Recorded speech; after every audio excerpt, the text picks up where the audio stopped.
دیا ہے، اسی وجہ سے 57 ممالک ہیں صرف لاکھ جوتے کھا رہے ہیں 57 ممالک ہیں، دنیا کے مٹھی بھر لوگوں نے ان کو اوپر قبضہ کر رکھا ہے اسی وجہ سے۔ تو اس کتاب کو سینے سے لگانے کی وجہ سے قوم نے عروج حاصل کیا، اور اس کتاب کو چھوڑ دینے کی وجہ سے یہ قوم پستی کے تحت سارا میں پہنچ گئی۔ وجہ یہ کہ میں پوچھتا ہوں 57 ممالک میں کہاں قرآن حکیم کے پورے احکامات نافذ؟ تو ہماری زندگیوں سے نکل چکا ہے، ہمارے سماج سے نکل چکا ہے، ہمارے ملک سے نکل چکا ہے، تمام ممالک سے نکل چکا ہے۔ قرآن ہے کہاں؟ کہیں نہیں، ہمارے دلوں سے نکل چکا ہے، ہماری زندگیوں سے نکل چکا ہے۔ تو ہمارے ساتھ جو بھی ہو کم ہے، کم طاقت ہو تو قرآن جیسا بنا کر کے لاؤ نا، قیامت تک کے لیے وہ چیلنج ہے۔ ارے جلاتا کیوں ہے؟ قرآن کے چیلنج کو قبول کر، بنا کر کے ویسا قرآن لے آنا، جلاتا کس لیے؟ جلاتا کہے گا؟ تو گویا اسلام نے ان کو دونوں میدانوں میں شکست دے دی، حجت کے میدان میں بھی اور قوت کے میدان میں۔ اس لیے کہ قرآن حکیم ان نالائقوں کی منمانیوں کے سامنے دیوار بن کر کے کھڑا ہوا ہے۔ تمہاری منمانیاں نہیں چلیں گی، زندگی اس طرح گزارنی ہے جس طرح میں بولتا ہوں، ایسا ہوتا ہے۔ اب ایک طرف ان کی منمانیاں ہیں اور دوسری طرف ان کی منمانیوں کے سامنے قرآن حکیم دیوار بن کر کے کھڑا ہوا ہے، تو جلیں گے نہیں؟ تو کھسیانی بلی کھمبا نوچے والا مسئلہ ان نالائقوں کو جاننا چاہیے، قرآن کو جلانے سے کیا ملنے والا ہے؟ قرآن تو بچے بچے کے سینے میں کتنے موجود ہیں، ابھی ہم ہی ہیں، کتنے لوگ ہیں۔ قرآن جلا دیا جائے، کہہ دیا جائے کہ 24 گھنٹے میں لکھ کر کے دے دینا ہے، دوبارہ لکھ کر کے دے دیں گے، دوبارہ کاغذ پہ لکھ کر کے دے دیں گے، یہ رات قرآن کی۔ ہماری نمازوں کے اندر یہ کہاں ہے؟ کبھی روئے کھڑے ہو کر کے روئے، کیسی نماز ہے؟ روٹین ہے، وہ پڑھ رہے آ رہے وضو بنا رہے پڑھ کے نکل رہے، روٹین ہے یہ نماز کے، ایک انداز ہے نماز، قرآن پڑھنے کا ہم نے روٹین بنا رکھا۔ خطبہ مسنونہ کے بعد سورہ زمر کی ایک آیت کا آخری حصہ تلاوت کیا گیا، ترجمہ یہ ہے: ہلاکت ہو، تباہی ہو، جہنم ہو، ستیہ ناش ہو ایسے لوگوں کا جن کے دل سخت ہو گئے، to those whose hearts had hardened against the remembrance of Allah۔ تباہی ہو، ہلاکت ہو ایسے لوگوں کے لیے جن کے دل اللہ کی یاد سے سخت ہو گئے۔ پہلی بات یہ معلوم ہوئی کہ جب دل سخت ہو جاتا ہے تو پھر وہ اللہ کو بھول جاتا ہے، اس لیے کہ ذکر کا عین اپوزٹ نسیان ہے۔ ذکر کا مطلب یاد کرنا، اور یہاں کہا گیا ہے کہ تباہی ہے ایسے دلوں کے لیے جو اللہ کے ذکر سے، اللہ کی یاد سے سخت ہو گئے۔ ظاہر ہے کہ دل جب سخت ہو جائیں تو پھر اللہ کو یاد نہیں کرتے، تو یاد نہیں کرتے یعنی بھول جاتے، مطلب ایسے لوگوں کے اوپر حکم کیا لگایا گیا؟ اولئک فی ضلال مبین، یہ لوگ سب کے سب کھلی ہوئی گمراہی میں، جن کے دل سخت ہو۔ اب اس سختی کا علاج کیا ہے؟ دل اگر سخت ہو جائے تو ان کو نرم کیسے کیا جائے؟ نرم ہوگا دل تب آنکھوں سے آنسو نکلیں گے، ایسی آنکھوں سے آنسو نکلتے ہی نہیں جن کے دل سخت ہو گئے۔ پتھر سے کہاں پانی نکلتا ہے، لوہے سے کہاں پانی نکلتا ہے؟ نرم ہونا چاہیے، نرم زمینوں سے چشمے ابلتے، پتھر سے پانی نہیں نکلتا، لوہے سے پانی نہیں نکلتا۔ اب اس کو نرم کرنا ہے، سختی ہو گئی۔ اگلی جو آیت ہے اس کے اندر اس سختی کا علاج بتایا گیا ہے، مان بات یہ آیت ہے کیا؟ اللہ نزل فویل للقاسیۃ قلوبهم من ذکر اللہ اولئک فی ضلال مبین۔ آگے علاج: اللہ نزل احسن الحدیث کتابا متشابہا مثانیہ تقشعر منہ جلود الذین یخشون ربهم ثم تلین جلودهم وقلوبهم الی ذکر اللہ، الی ذکر اللہ۔ فرمایا گیا کہ اللہ تبارک و تعالی نے سب سے حسین بات نازل فرمائی، کیا بات؟ یعنی قرآن حکیم کو احسن الحدیث کہا گیا، سب سے حسین بات۔ دنیا میں ویسے ہر طرف حسن بکھرا پڑا ہوا ہے، ایک سے ایک حسین چیزیں موجود ہیں، مگر سب سے حسین احسن الحدیث۔ احسن یہ اس میں تفضیل ہے، اس کی اضافت جب کسی چیز کی طرف ہوتی ہے تو انگریزی کا سپرلیٹو ڈگری بن جاتا ہے جی، بیسٹ آف دا بیسٹ۔ احسن الحدیث، تمام باتوں میں سب سے زیادہ حسین اگر کوئی بات ہو سکتی ہے تو اللہ کا کلام قرآن حکیم۔ کیا سمجھا آپ نے؟ سمجھ میں یہ بات آئی کہ کوئی حسین چیز ہوتی ہے نا، حسین چیز، تو آدمی اس کی طرف بار بار نگاہیں کیوں اٹھاتا ہے، کیوں بار بار دیکھتا ہے؟ جانتے ہیں؟ اس لیے کہ حسن جو ہوتا ہے نا وہ یجذب القلوب، دلوں کو کھینچتا ہے۔ حسن کے اندر یہ تاثیر ہوتی ہے کہ وہ دلوں کو کھینچتا ہے، دلوں کو کھینچتا ہے۔ تو چیز جتنی زیادہ حسین ہوگی دل کو اتنی ہی زیادہ اپنی طرف اٹریکٹ کرے گی، کھینچے گی۔ اب قرآن جب سب سے حسین چیز ہے تو کائنات میں اس سے زیادہ کون سی ایسی چیز ہو سکتی ہے جو اس سے زیادہ کسی چیز کو یا دل کو اٹریکٹ کرے؟ دل بھی تو ہونا چاہیے اٹریکٹ ہونے والا۔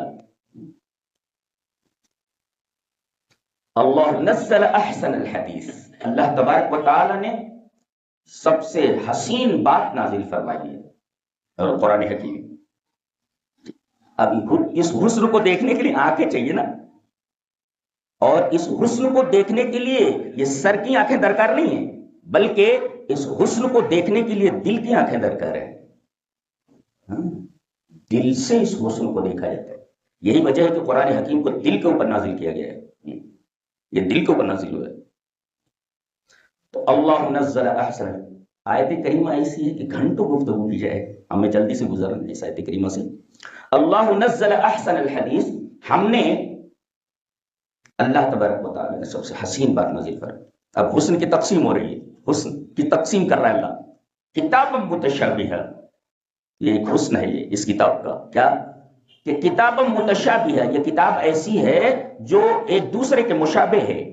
مشابہ کا مطلب ساری باتیں حسن میں ایک جیسی ہیں، ایسا نہیں کہہ سکتے کہ یہ کم حسین ہے اور یہ زیادہ حسین ہے۔ ایک بات یہ حسن کی تقسیم ہے جی، کتاب متشابہ، ایک جیسی کتاب ہے، مشابہ ایک جیسی۔ اور دوسرا مطلب یہ ہے اس کتاب کا حسن یہ ہے کہ ایک بات دوسری بات کی تصدیق کرتی ہے جی۔ اور بھی بہت سارے معنی ہیں اس کے حسن کی۔ اگلی تقسیم مثانیہ، ایک کتاب کو اگر ایک بار پڑھ لیا جائے تو دوبارہ پڑھنے کا جی نہیں کہتا، آدمی بور ہو جاتا۔ اچھا تو اس ناول میں، ارے وہی ہے نا وہ بٹلر جو تھا اسی نے قتل کیا تھا نا مالک کا مکان گئے، ناول کا خلاصہ آدمی آگے کہ قاتل کون ہے، کلر کون تھا، پھر دوبارہ اس کو اٹھا کر کے دیکھے گا نہیں۔ لیکن یہ کتاب ایسی ہے مثانیہ، بار بار اس کو پڑھا جاتا ہے، بار بار پڑھنے کے بعد بھی آدمی بور نہیں ہوتا ہے، بار بار پڑھنے کے بعد بھی بور نہیں ہوتا ہے۔ یہ اس کتاب کا حسن ہے جو دنیا کی کسی کتاب کے اندر موجود نہیں ہے۔ ایک بار ایک کتاب کو پڑھتا ہے آدمی کو پھینک دیتا ہے اٹھا کر کے، دوبارہ نہیں پڑھتا، اس لیے کہ اس کی پوری کہانی اور پوری تفصیل، اس کی پوری ڈیٹیلز اس کے ذہن میں ہوتی ہے۔ لیکن یہ کتاب ایسی ہے کہ جتنی بار پڑھو اتنی بار آدمی کا دل چاہے گا کہ پڑھے اس۔ یہ حسن کی دوسری تقسیم ہے، کتاب متشابہہ مثانیہ۔ تیسری تقسیم تقشعر منہ جلود الذین یخشون ربہم، دنیا کی کوئی بھی کتاب پڑھیے تو اس سے عقل کو نفع ملتا ہے، عقل کہتے کہ ہاں یار یہ بات تو ہے۔ یعنی دنیا کی ساری کتابیں عقل کو اپیل کرتی ہیں، عقل کو مطمئن کرتی ہیں یا عقل کو مطمئن نہیں کرتی، لیکن یہ کتاب ایسی ہے، اس کا حسن ایسا ہے کہ ڈائریکٹ یہ دل سے تعلق رکھتا ہے، دل کو اپیل کرتا ہے۔ اور کیسے اپیل کرتا ہے؟ تقشعر منہ جلود الذین یخشون ربہم، جو لوگ اپنے رب سے ڈرتے ہیں ان کے رونگٹے کھڑے ہو جاتے ہیں، بال کھڑے۔ قشعریرہ بولتے ہیں جلد کے اوپر بالوں کا کھڑا ہو جانا، وقف شعرہ یعنی بال کا کھڑے ہو جانا چمڑے کے اوپر، اس کو کہتے ہیں قشعریرہ۔ تقشعر منہ جلود الذین یخشون ربہم، جو لوگ اپنے رب سے ڈرتے ہیں قرآن حکیم کا حسن یہ ہے کہ ڈائریکٹ دل کو اپیل کرتا ہے، اور اس طرح اپیل کرتا ہے کہ آدمی کے بدن کے جلد کے اوپر بال جو ہے وہ کھڑے ہو جاتے ہیں۔ اس کا تیسرا حسن تقشعر منہ جلود الذین یخشون ربهم، پھر ثم تلین جلودهم وقلوبهم الی ذکر اللہ، پھر ان کے بال جو جلد کے اوپر کھڑے ہوئے ہیں یہ بیٹھ جاتے ہیں۔ کیوں؟ اس لیے کہ جلد نرم ہو گئی ہے۔ جلد جب ٹائٹ ہوتی ہے تب بال کھڑے ہوتے ہیں، اور جلد اگر نرم ہو جائے تو بال بیٹھ جاتے ہیں۔ کیا مطلب ہوا؟ جب آدمی آیات وعید کو دیکھتا ہے، جہنم کا منظر دیکھتا ہے، اور اللہ تبارک و تعالی کا غصہ دیکھتا ہے، غضب دیکھتا ہے اس کا نافرمانوں کے لیے، تو ڈر کے مارے جو اپنے رب سے ڈرتے ہیں ان کی جلدیں سخت ہو جاتی ہیں اور بال کھڑے ہو جاتے ہیں۔ پھر ثم تلین جلودهم وقلوبهم الى ذکر اللہ، ذکر اللہ سے مراد اللہ کا ذکر جب بولا جائے جانتے کیا مراد ہوتا ہے؟ جی، اللہ کی رحمت مراد ہوتی ہے۔ کیوں؟ جب اللہ کو یاد کرنے کا معاملہ آتا ہے، ذکر اللہ جب بولا جائے، مفسرین نے لکھا ہے کہ جب ذکر اللہ بولا جائے تو اس سے مراد ہوتا ہے اللہ کی رحمت۔ اللہ کے کیوں؟ اس لیے کہ اللہ کی رحمت اس کے غضب پر غالب ہے۔ جی، اس نے ایک کتاب لکھ رکھی ہے، اس نے اللہ نے، اور وہ کتاب اس نے اپنے پاس عرش پر رکھ رکھی ہے، عرش پر اپنے پاس ہی رکھ رکھی ہے وہ کتاب، اور اس میں کیا لکھا ہوا ہے؟ ان رحمتی تغلب غضبی، میری رحمت میرے غضب پر غالب ہے۔ اسی وجہ سے جب بھی ہم پڑھتے ہیں بسم اللہ الرحمن الرحیم، یہاں اللہ تبارک و تعالیٰ کی صفت رحمت کا 2 بار تذکرہ ہے، بسم اللہ الرحمن الرحیم۔ جب اللہ کی یاد آتی ہے تو اس کا رحم یاد آتا ہے۔ اللہ ان رحمتی تغلب، سب سے پہلے وہ رحیم ہے، بس بعد میں دیکھ رہے بعد میں کیا ہے وہ نہیں دیکھ رہے۔ ان رحمتی تغلب غضبی، اللہ کا ذکر جب آتا ہے، اللہ کی یاد، تو سب سے پہلے اس کا رحم یاد آتا ہے۔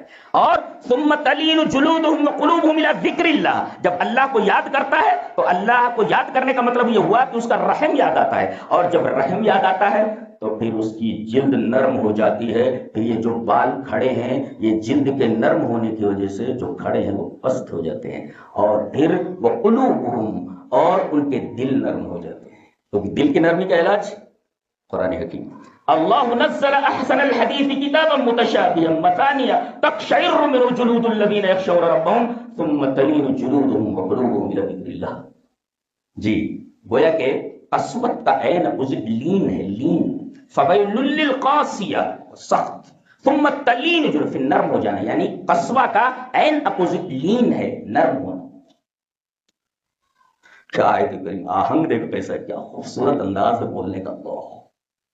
اللہ نزل احسن الحدیث کتابا متشابہا مثانیہ تقشعر منہ جلود الذین، دیکھ رہے ہو جیسے روانی ہو، فلو ہو کلام میں، اس کلام ہم لوگ محسوس کر سکتے ہیں۔ ہم لوگ تو عربی ادب کے طالب علم ہیں، تو محسوس ہوتا ہے کہ بات کہاں سے کہی جا رہی ہے۔ اللہ، انسان تو بول ہی نہیں سکتا اس طرح، اتنے اعلیٰ انداز پر، اتنا حسین انداز ہے بولنے کا، جواب نہیں ہے۔ جب فویل للقاسیۃ قلوبہم من ذکر اللہ اولئک فی ضلال مبین، وہاں بھی ذکر ہے اور یہاں بھی ذکر ہے۔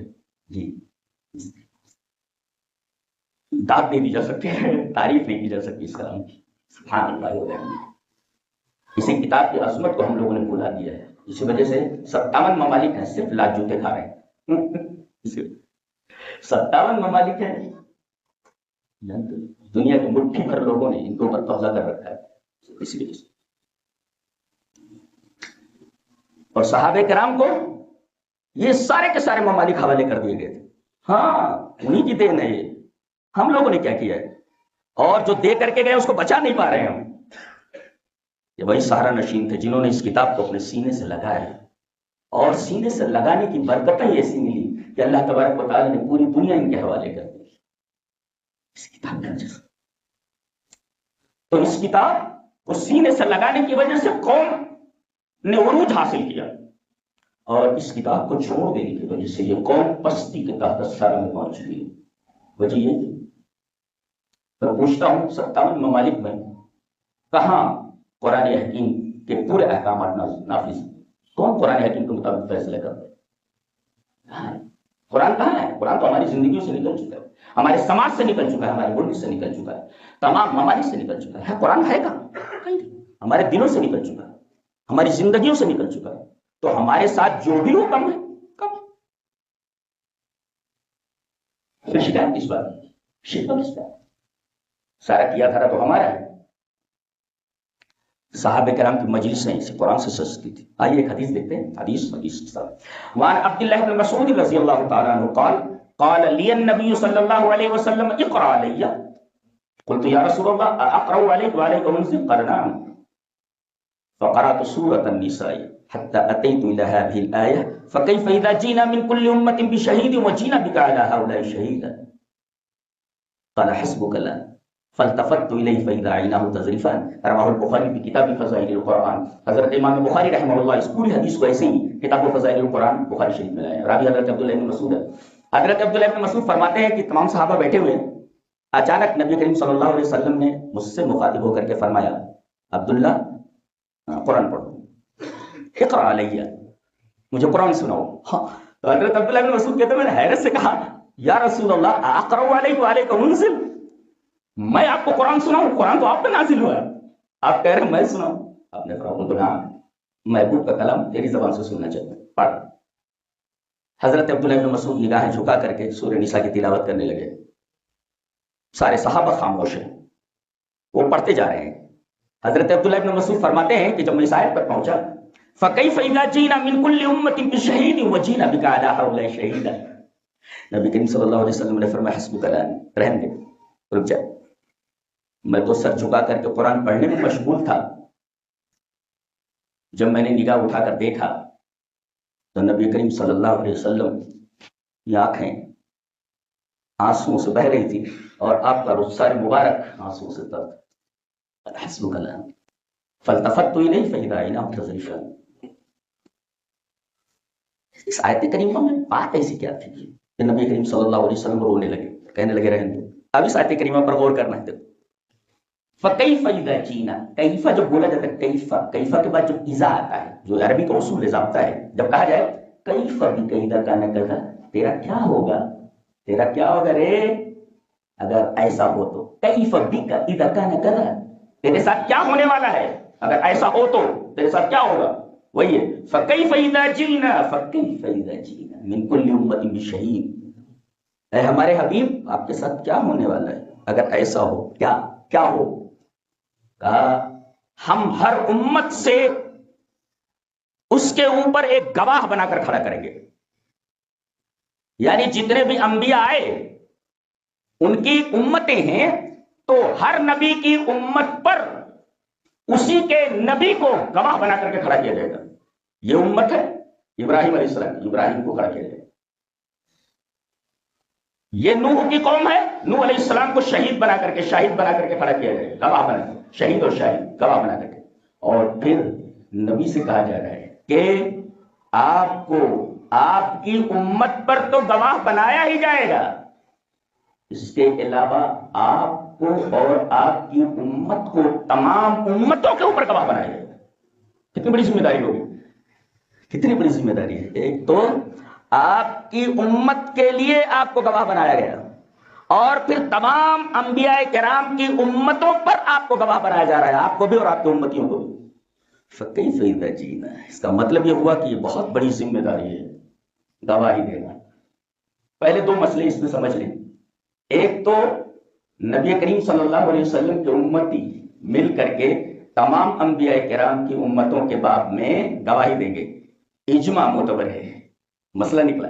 اجماع معتبر ہے حجت ہے اجماع. جی یہ اس آیت کریمہ سے معلوم ہوا. شرط یہ ہے کہ اجماع قطعی ہو. اور دوسرے اس آیت کریمہ میں ختم نبوت کی طرف اشارہ ہے. یعنی یہ آیت کریمہ ختم نبوت کی دلیل ہے. کیسے کہ ہر امت کے اوپر اس کے نبی کو گواہ بنا کر کے لایا جائے گا اور آپ کے امتیوں کو تمام امتیوں کے اوپر گواہ بنا کر کے لایا جائے گا. پتہ یہ چلا آپ کے بعد آنے والا کوئی نبی نہیں اور آپ کے بعد آنے والی کوئی امت نہیں. لہذا یہ اجماع ہے اور اجماع قطعی ہے اور اس کے ساتھ نبی کریم صلی اللہ علیہ وسلم کے ختم نبوت کی دلیل بھی ہے یہ آیت کریمہ. اور فَكَيْفَ إِذَا جِئْنَا کے اندر اس معاملے کو بہت بڑا بنا کر کے پیش کیا گیا ہے کہ کیا ہوگا آپ کا جب آپ کو گواہ بنا کر کے لایا جائے. آپ روئے کس بات پر؟ روئے اس بات پر کہ آپ کو اپنی امتیوں کی بدعمالیاں یاد ہو گئی اور آپ کو ان کے اوپر گواہی دینی ہے، تو جب شاہد رو پڑے تو مشہود علیہ کو کتنا رونا چاہیے؟ نظر لگائیے، گواہی دینے والا رو پڑا ہے تو ہم گنہگاروں کے اوپر جن کے اوپر نبی کی گواہی ہوگی، مشہود علیہ کو کتنا رونا چاہیے؟ کبھی روئے؟ کبھی آنکھوں سے آنسو؟ یہاں شاہد رو پڑا ہے، گواہی دینے والا، اور جس کے اوپر گواہی دی جا رہی ہے اسے کچھ پتہ ہی نہیں ہے کہ میرے ساتھ کیا ہونے والا ہے۔ فالتفت الیہ فاذا عیناہ تذرفان، میں نے جب اپنی آنکھیں اٹھا کر کے دیکھی تو نبی کریم صلی اللہ علیہ وسلم کی آنکھوں سے آنسو جھر رہے۔ سمجھ میں گواہی دینے والا رو رہا ہے، اور جس کے خلاف گواہی دی جب بدعملوں کے اوپر، انہیں کچھ خبر ہی نہیں ہے کہ کیا ہونے والا ہے ہمارے ساتھ۔ یہ بدنصیبی ہے اس امت کی۔ فَكَيْفَ إِذَا جِئْنَا مِنْ كُلِّ أُمَّةٍ بِشَهِيدٍ وَجِئْنَا بِكَ عَلَىٰ هَٰؤُلَاءِ شَهِيدًا۔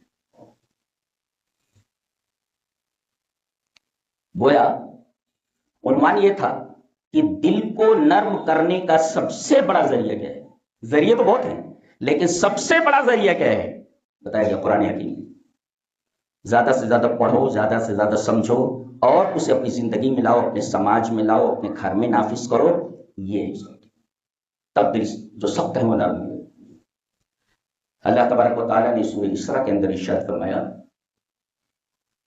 قُلْ آمِنُوا بِهِ أَوْ لَا تُؤْمِنُوا، اے میرے حبیب آپ ان سے کہہ دیجئے کہ چاہے تم ایمان لاؤ یا ایمان نہ لاؤ۔ کس سے کہا جا رہا ہے؟ انکار کرنے والوں سے، جو قرآن کے اوپر ایمان نہیں لاتے، ان سے کہا جا رہا ہے ایمان لاؤ اس پر، کس پر؟ قرآن پر۔ ہی کا مرجع قرآن حکیم ہے۔ قُلْ آمِنُوا بِهِ، آپ کہہ دیجئے کہ اس پر ایمان لاؤ، اَوْ لَا تُؤْمِنُوا، یا اس پر ایمان نہ لاؤ۔ تخییر ہے، اختیار دیا جا رہا ہے، یہ اختیار ہے چاہے ایمان لاؤ یا نہ۔ یہ تخییر نہیں ہے، تحدید ہے۔ یہ تحدید یہ ہے کہ قرآن تمہارے ایمان لانے اور نہ لانے کا محتاج نہیں ہے۔ جی، ایمان لاؤ گے کامیاب ہو جاؤ گے، نہیں ایمان لاؤ گے تباہی تمہارا مقدر ہے۔ یہ تخییر نہیں ہے کہ ایمان لاؤ یا نہ لاؤ، تحدید ہے یہ ہے کہ قرآن تمہارے ایمان لانے اور نہ لانے کا محتاج نہیں ہے۔ محتاج تم ہو قرآن کے، قرآن تمہارا محتاج نہیں ہے۔ آمینوا بہ او لا تؤمنوا۔ ایک بات بولوں، یہ جو قرآن کا انکار کرتے ہیں وہ قرآن کو جلانے تک پر آمادہ ہو جاتے ہیں۔ جانتے ہیں ایسا کیوں ہے؟ ایسا اس وجہ سے ہے کہ جتنے بھی اعداء اسلام ہیں، اسلام کے دشمن ہیں، یہ دونوں محاذوں کے اوپر اسلام سے شکست کھا چکے ہیں۔ حجت کے میدان میں اور قوت کے میدان میں، دونوں میدانوں میں یہ ہار چکے ہیں۔ دلیل بھی ان کے پاس نہیں ہے اور طاقت بھی ان کے پاس نہیں ہے کہ قرآن حکیم کو مٹا سکیں۔ طاقت ہو تو قرآن جیسا بنا کر کے لاؤ نا، قیامت تک کے لیے وہ چیلنج ہے۔ ارے جلاتا کیوں ہے؟ قرآن کے چیلنج کو قبول کر، بنا کر کے ویسا قرآن لے آنا۔ جلاتا کس لیے؟ جلاتا کہے گا؟ تو گویا اسلام نے ان کو دونوں میدانوں میں شکست دے دی، حجت کے میدان میں بھی اور قوت کے میدان میں بھی۔ اور چونکہ اسلام نام ہے قرآن و سنت کا، قرآن کا نام ہے، یہ اس وجہ سے جلا رہے ہیں، اس وجہ سے ایمان نہیں لا رہے ہیں، اس لیے کہ قرآن حکیم ان نالائقوں کی منمانیوں کے سامنے دیوار بن کر کے کھڑا ہوا ہے۔ تمہاری منمانیاں نہیں چلیں گی، زندگی اس طرح گزارنی ہے جس طرح میں بولتا ہوں، ایسا ہوتا ہے۔ اب ایک طرف ان کی منمانیاں ہیں اور دوسری طرف ان کی منمانیوں کے سامنے قرآن حکیم دیوار بن کر کے کھڑا ہوا ہے، تو جلیں گے نہیں؟ تو کھسیانی بلی کھمبا نوچے والا مسئلہ ان نالائقوں کو جاننا چاہیے۔ قرآن کو جلانے سے کیا ملنے والا ہے؟ قرآن کو بچے بچے کے سینے میں کتنے موجود ہیں؟ ابھی ہم ہی ہیں، کتنے لوگ ہیں؟ قرآن جلا دیا جائے، کہہ دیا جائے کہ 24 گھنٹے میں لکھ کر کے دے دینا، دوبارہ لکھ کر کے دے دیں گے، دوبارہ کاغذ پہ لکھ کر کے دے دیں گے، یہ رات قرآن کی۔ تو جلا کیوں رہی یہ نہیں سمجھ میں آ رہا ہے۔ اصل میں یہ جلا نہیں رہے، اندر سے جل رہے ہیں، اور اندر سے جلنے کا جو بخار ہے اور جو غصہ ہے وہ قرآن حکیم کے اوپر اتار رہے ہیں۔ کیوں؟ اس لیے کہ قرآن ان کی منمانیوں کے سامنے آہنی دیوار بن کر کھڑا ہوا ہے۔ چلنے نہیں دیں گے ہم تمہاری، چلنا ہے اس طریقے سے جیسے میں بولتا ہوں، یہ نہیں کرنا ہے، یہ کرنا ہے، یہ نہیں کرنا ہے، یہ کرنا ہے، یہ نہیں کرنا ہے۔ اب ان کی منمانیوں کے سامنے کھڑا ہو گیا ہے نا، تو اب طرح طرح کے الزامات، تو قرآن ٹیرر کو ہوا دیتا ہے، تو قرآن جو ہے اس چیز کو ہوا دیتا ہے، قرآن جو ہے اس چیز کی بات کرتا ہے وغیرہ۔ اور حکم دیکھو کیسا لگا ہے قرآن حکیم کے انداز کے اوپر، اسلوب کے اوپر غور کرو۔ ایمان لاؤ اس کے اوپر یا نہ لاؤ۔ اچھا آگے کہا جا رہا ہے ان الذین اوتوا العلم من قبلہ۔ دیکھیے قرآن حکیم کو بہت ڈوب کر کے پڑھنا پڑتا ہے، اس کا خاص اسلوب ہے سمجھنے کے لیے. ایمان لاؤ یا نہ لاؤ، اس کے بعد عین علم کا تذکرہ کیا جا رہا ہے. علم کا، اس کا مطلب قرآن حکیم پر ایمان نہ لانے والا اور قرآن حکیم کو برا بھلا کہنے والا، جلانے والا جاہل آدمی ہے. جاہل ہے مطلب قرآن. قل آمنوا بہ او لا تؤمنوا ان الذین اوتوا العلم. ایمان لاؤ یا نہ لاؤ، اس کے بعد کہا جا رہا ہے ان الذین اوتوا العلم، یعنی ان کی اس حرکت کے مقابلے میں علم کا حوالہ دیا گیا، ان کے مقابلے میں اوتوا العلم کا حوالہ دیا گیا. اولو العلم یعنی یہ جاہل ہیں. انکار کے پیچھے اور جلانے کے پیچھے صرف اور صرف ان کی جہالت کار فرمائے. ایک نقطہ اور بھی معلوم یہ ہوا دنیا کے سارے علوم پڑھ لو، اگر تم کو قرآن کا علم نہیں ہے تو یہاں تو کھڑے نہیں ہو سکتے، یہاں نہیں کھڑے ہو سکتے. جی آپ انجینئر ہو جائیے، ڈاکٹر ہو جائیے، بہت بڑے ٹیچر ہو جائیے، اگر آپ کو قرآن حکیم کا علم نہیں ہے آپ کو نیچے ہی بیٹھنا ہے، یہاں نہیں کھڑے ہو سکتے، یہاں نہیں کھڑے ہو سکتے تم، لیکن آپ اوتوا العلم نہیں ہے. اور علم کا مطلب ہے جو کتب سماویہ سے مستفاد ہو، آسمانی کتابوں سے جو چیز ملے ہمیں اسے علم کہتے ہیں. تو ان الذین اوتوا العلم من قبل، آپ سے پہلے جن کو علم دیا گیا، اس سے مراد اہل کتاب کے علماء ہیں. کہا گیا ہے تم ہو کہ قرآن پر ایمان نہیں لا رہے ہو، تم تو جاہل ہو. اور جن لوگوں کو کتاب کا علم دیا گیا وہ انجیل پڑھتے ہیں وہ اور تورات پڑھتے ہیں، وہ اوتوا العلم ہیں. ان الذین اوتوا العلم من قبل اذا یتلی علیہم. قرآن حکیم کا اثر دیکھو کہ جب ان کے سامنے قرآن پڑھا جاتا ہے، بڑے بڑے عالم ہیں، یہ انجیل پڑھا ہوا ہے، انہوں نے تورات پڑھا ہوا ہے، اوتوا العلم ہیں. ان کے سامنے جب قرآن حکیم کی تلاوت کی جاتی ہے اذا یتلی علیہم یخرون للاذقان سجدا. اللہ اکبر. وہ اپنی تھوڑیوں کے بل سجدے میں گر جاتے ہیں. تم ہو کہ تن کر کے کھڑے ہو جاتے ہو اس لیے کہ تم جاہل ہو، اور یہ جو عالم ہیں یہ تو جھک رہے ہیں. اور ایک مطلب اور بھی ہے کہ آدمی جب بے اختیار گرتا ہے تو آدمی کی فطرت یہ ہے، اللہ تبارک تعالیٰ فطرتوں کا خالق ہے، وہ بولتا ہے کہ ایسا ہوتا ہے، ایسا ہی ہوتا ہے. انسان فلسفہ ہے، یہ فطرت کا نفسیاتی فلسفہ ہے کہ جب انسان گرتا ہے بے اختیار تو سب سے پہلے اپنے چہرے کو بچانے کی کوشش کرتا ہے. جی، اور زمین پر پہلے اپنے ہاتھ کو ٹیکتا ہے تاکہ اس کا چہرہ زمین پر گر کر زخمی نہ ہو جائے. یہ قاعدہ ہے، جب گرتا ہے تو پہلے اپنے ہاتھوں کو ٹیکنے کی کوشش کرتا ہے تاکہ اس کا چہرہ بچ جائے، اور جب چہرے کو بچاتا ہے تو سب سے قریب زمین پہ جو چیز رہتی ہے، جو عضو رہتا ہے سر کا، زخم تھوڑی ہے، یہ کلام ہے بولنے کا. جانتے ہیں یخرون ہم نے دنیا کے تمام فلسفے پڑھ رکھے ہیں، یہ فلسفہ پڑھو، وہ فلسفے کسی لائق نہیں ہے جو پڑھ رہے ہو تم، کوئی مطلب نہیں اس فلسفے کا. جی وہ عقل کو تک کو اپیل نہیں کرتا، دل کو کیا اپیل کرے، بھونڈا فلسفہ. یخرون، اچھا اعلیٰ لذکانے کا تھوڑیوں کے بل گرنا تو اعلیٰ لانا چاہیے نا، لے لایا گیا لام زیر لی، زیر زیر مان نیچے، اعلیٰ نہ لا کر کے زیر لایا گیا، گویا کہ نیچے. زیر بے زیر بھی، الف زیر ای، تو زیر کدھر ہوتا ہے؟ نیچے ہوتا ہے نا. تو خرور تو ایسا تھا نا، اوپر سے نیچے گرا تھوڑیوں کے بل، اور تھوڑی یہ زمین کے سب سے زیادہ قریب، پھر لام زیر لی لایا گیا جو اس کے مناسب ہے خرور کے، لام زیر لی، زیر لی. کیا کلام ہے یار. اور سجدہ، پھر آدمی سجدے میں چلے گئے. کیا سمجھے؟ یہاں صرف اعضاء ہے، خالی تھوڑی ہے، ہاتھ ہے، بدن ہے، یہ گرا ہے. اب وَيَقُولُونَ سُبْحَانَ رَبِّنَا، گیا ہے وَيَقُولُونَ سُبْحَانَ رَبِّنَا إِن كَانَ وَعْدُ رَبِّنَا لَمَفْعُولًا، اور کہتے ہیں کہ ہمارے رب تو پاک ہے. اللہ، سجدے میں گرے. اب سجدے میں گر کر کے تسبیح بیان کر رہے ہیں، اسی وجہ سے کہا گیا ہے کہ سجدے میں صرف تسبیح چلتی ہے. جی سبحان ربی الاعلیٰ تسبیح. وَيَقُولُونَ، کہتے ہیں سبحان ربنا، ہمارا رب پاک ہے. اب دیکھو گرنے والے جتنے بھی اعضاء ہیں سب بدن کے اعضاء ہیں. اچھا اب زبان بھی شامل ہو گئی ہے، زبان پر تسبیح ہے. سجدے میں سر ہے، تھوڑیوں کے بل گرا ہوا ہے، اعضاء پست ہیں. اب زبان کی تسبیح بیان کر رہی ہے. وَيَقُولُونَ سُبْحَانَ رَبِّنَا، زبان شامل ہو گئی کہ میرے رب کا وعدہ ہمارے رب کا وعدہ ہو کر رہے گا جو اس نے وعدہ کیا. اور اس کے بعد کہتا ہے وَيَخِرُّونَ لِلْأَذْقَانِ، دیکھو پھر ریپیٹ کیا گیا اس کو، وَيَخِرُّونَ لِلْأَذْقَانِ يَبْكُونَ، اور وہ گرتے ہیں تھوڑیوں کے بل روتے ہوئے. یبکونا، روتے، ویپنگ، کرائنگ، روتے ہوئے وہ زمین کے اوپر گرتے ہیں. دیکھو یہاں روتے ہوئے زمین پر گرتے ہیں. کیا سمجھے؟ اعضاء تو گرے ہوئے، اس کے بعد زبان سبحان ربنا، پھر اس کے بعد آنکھوں سے آنسو، اور آنکھوں سے آنسو کیوں نکلے ہیں؟ اس لیے کہ دل تڑپ اٹھا ہے۔ گویا کہ جب قرآن سنتے ہیں لوگ تو اعضا متاثر ہوتے ہیں، اور اعضا کے ساتھ زبان بھی شریک ہو جاتی ہے تسبیح میں، اور ساتھ میں دل شریک ہوتا ہے، اور دل شریک ہوتا ہے تو آنکھیں بہتی ہیں، اس لیے کہ اگر دل نرم نہ ہو تو آنکھوں سے آنسو بہنے کا سوال ہی پیدا نہیں ہوتا۔ یبکون، گویا کہ تمام مشاعر، تمام جذبات، تمام احساسات، تمام اعضا سب مکس ہو گئے ہیں، اور مکس ہونے کے بعد یہ پوری کی پوری کیفیت بنی ہے۔ اللہ، یہ ہے قرآن حکیم کا۔ سمجھ میں آیا؟